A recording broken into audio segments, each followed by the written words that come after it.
Today we're going to look at the top 5 cars you should have in your garage from Legendary Motors and the used car rotating inventories.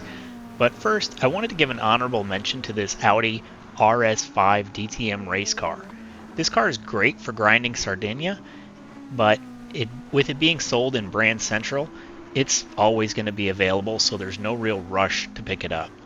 Some of these cars can be pretty pricey, but keep in mind the collector level only goes up based on the price of the car that's either bought or won. Modifications don't count towards the collector level. So between buying and winning cars, you need to hit a total of 54,450,000 to get all the way to collector level 50. So with that being said, let's go ahead and take a look at the top 5 cars I recommend you buy. Coming in at number 5 is the McLaren MP4-4. This car dominated Formula One in the hands of Ayrton Senna back in 1988, winning 15 out of the 16 races that year. And although it's 36 years old, it will still dominate races in Gran Turismo 7. This is the most expensive car I'm going to mention today, and it does come in at 10 million credits, so it isn't exactly affordable, and that's the reason I have it down in 5th place. When you do have the cash save up, this is a must-buy in my opinion, just because of how well it handles.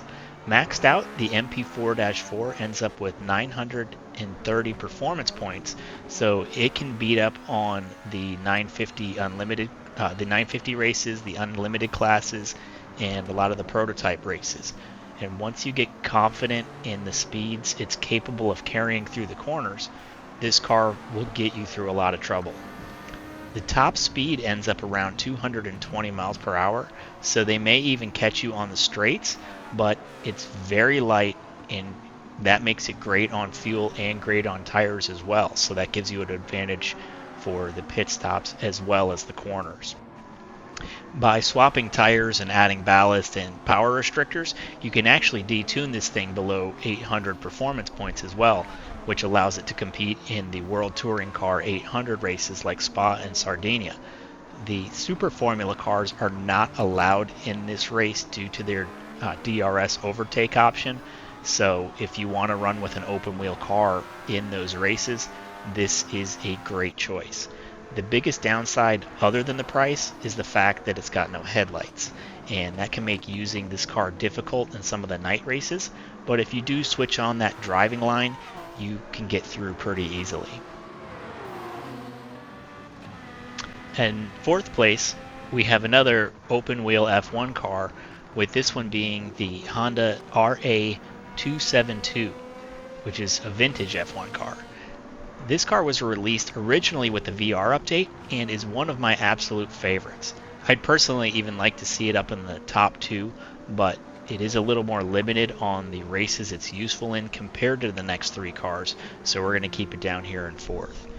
For $2.5 million, you get an open top, open wheel car that is super agile and lightweight, making it one of the most fun cars to drive in the game.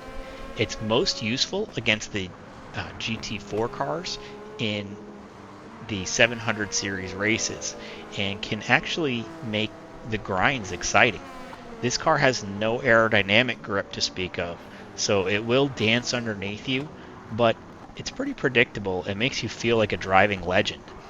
The top speed of this car is around 220 miles per hour, with the performance points peaking at 715 points.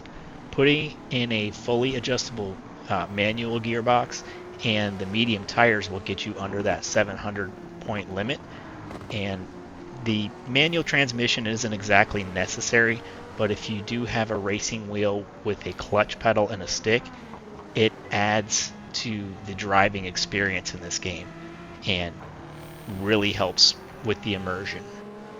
If you picked up a VR2 headset, this car is an absolute must-buy, but even on a flat screen, it's lightweight, makes it really good on fuel and tires, so not only is it quick and responsive in the handling, but it'll also give you an advantage on any races that involve pit stops.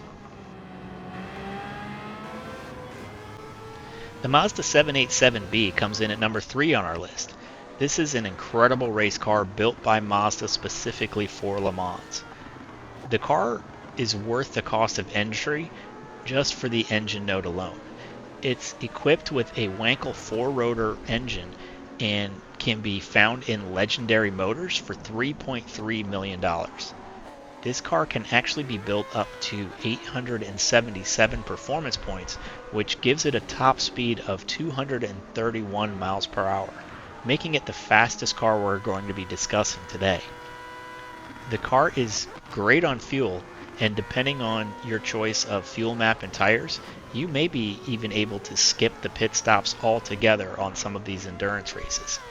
It's capable of entering the 800 series races and is very competitive on higher level races as well.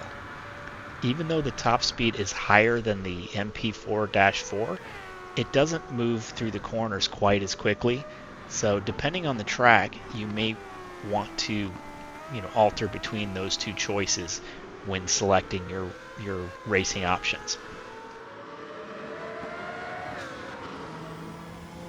Coming in second place is the Suzuki Ecudo Pikes Peak race car. This car has been a part of Gran Turismo since Gran Turismo 2 and continues to be a strong addition to your garage. Again, there are no headlights, so you'll have the same issues if racing at night as the Formula 1 cars, but just turn on that racing line and you'll be all set. The Ecudo rotates into legendary motors for around 1.7 million, and for that you'll get a car that's very flexible in the races you can enter.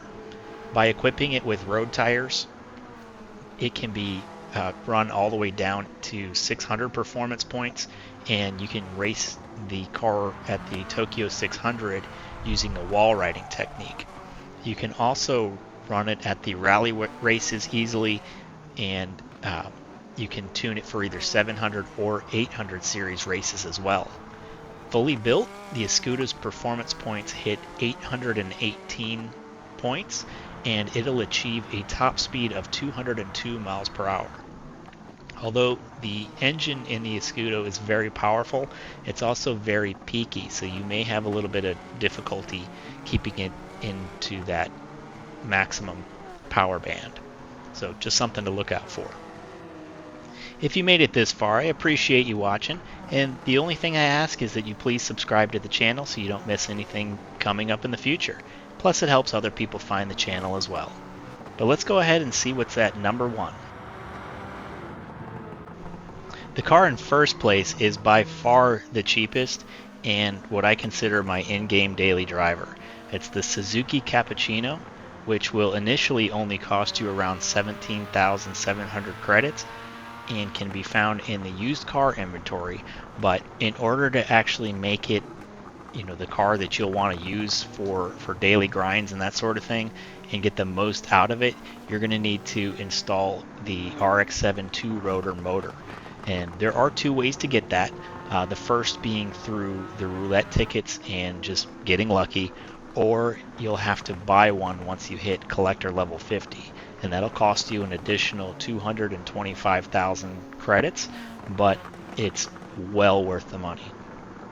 Fully built out, the Cappuccino ends up with 592 performance points, but it is currently the ultimate in OP cars in this game.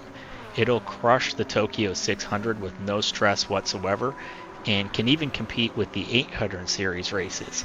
It hits a top speed of 216 miles per hour, and although it can be a little bit twitchy, it actually corners really well. This is my go-to car for grinding, and this is a definite car that should be in your garage. Thank you so much for watching, and we will catch you on the next one.